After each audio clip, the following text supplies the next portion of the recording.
우리나라의 암 사망률 1위가 폐암입니다. 모든 암 가운데 동일 기간 동안 제일 많은 사람을 죽게 하는 암입니다. 폐암이 무서운 암으로 꼽히는 이유는 낮은 생존율에 있습니다. 폐암의 원인은 잘 알다시피 담배 흡연이 가장 크죠. 특히 미세먼지, 부엌에서 요리할 때 나오는 연기들, 이런 것들이 폐에 굉장히 해로운 겁니다. 베타카로틴이나 비타민 A를 많이 먹으면 폐암 위험이 올라간다. 이게 상식인 것처럼 많이들 알고 계시는데요. 1994년에 발표된 ATBC 연구에서 흡연자를 대상으로 약 4년 동안 베타카로틴을 20mg 먹였더니 폐암이 증가했다. 그래서 베타카로틴 영양제를 먹으면 안 된다. 이런 결과가 나왔었죠. 베타카로틴을 먹지 않은 흡연자가 폐암을 일으키는 경우가 14,560명 중 약 420명, 베타카로틴을 복용한 흡연자가 폐암을 일으킨 경우는 14,573명 중 473명이라고 합니다. 두 그룹의 차이는 전체 실험 인원 대비 0.5%밖에 차이가 나지 않습니다. 그리고 이렇게 매일 20mg을 4년 동안 복용한 분들이 과연 얼마나 될까요? 실험 자체가 애초부터 너무 과용량으로 설정했다는 문제도 있는 것 같고, 너무 장기간 먹었는데 과연 문제가 없을까요? 좋다는 것도 장기간 먹으면 해로울 텐데 말이죠. 베타카로틴 영양제의 상한 섭취량은 하루 3mg입니다. 어떤 사람도 베타카로틴을 20mg 먹기가 힘듭니다. 이 연구는 문제점이 많은 거죠. 종합영양제 내 베타카로틴의 함량은 대부분 1mg에서 5mg 전후이고, 함량 높은 해외 제품에서도 7.5mg 정도로 앞선 연구 복용량의 약 10%에서 30% 수준입니다.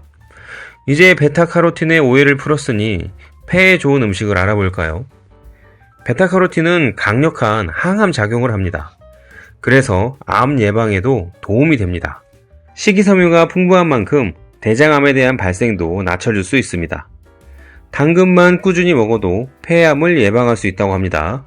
당근 속 베타카로틴 성분은 항산화 기능을 가진 성분으로 우리 몸속에서 염증과 활성산소를 제거해주는 식물성 항산화제입니다. 당근을 꾸준히 섭취할 경우 폐암 발병률이 30% 정도 감소했고, 베타카로틴 성분이 폐 속 노폐물의 제거와 폐암 세포를 억제하는 데 큰 효능을 보였다고 합니다.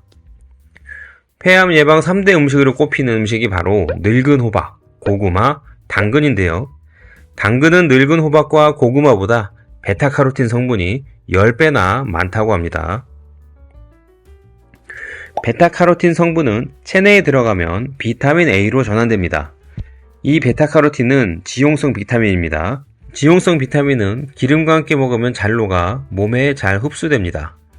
기름에 열을 가하면 산패되기 쉽기 때문에 당근 자체만 볶아서 올리브 오일을 두른 다음 드시게 되면 흡수에 정말 좋습니다. 기름에 관한 내용은 전에 다룬 영상을 보시고 참고하세요. 비타민C가 많은 과일이나 채소와 같이 먹지 않는 게 좋습니다. 비타민C 성분이 베타카로틴의 흡수를 방해해서 함께 먹지 않는 게 좋다, 이렇게 생각하시면 될 것 같고요. 가급적 단독으로 섭취하는 게 좋다는 거 꼭 기억하셨으면 좋겠습니다. 그리고 당근은 미리 잘라 놓으면 베타카로틴 성분이 감소하기 때문에 조리 직전이나 섭취 직전에 자르는 것이 좋습니다. 저장 기간이 길어지면 산화가 일어나기 때문에 흑당근을 사서 가급적 빠르게 드시는 게 좋습니다. 조금 오래 보관하시려면 신문으로 포장한 뒤에 지퍼백에 담아 냉장 보관하시는 게 가장 좋습니다. 우리가 식탁에서 흔히 볼 수 있는 음식들, 알고 먹으면 보약이 되고 더 건강해집니다. 감사합니다.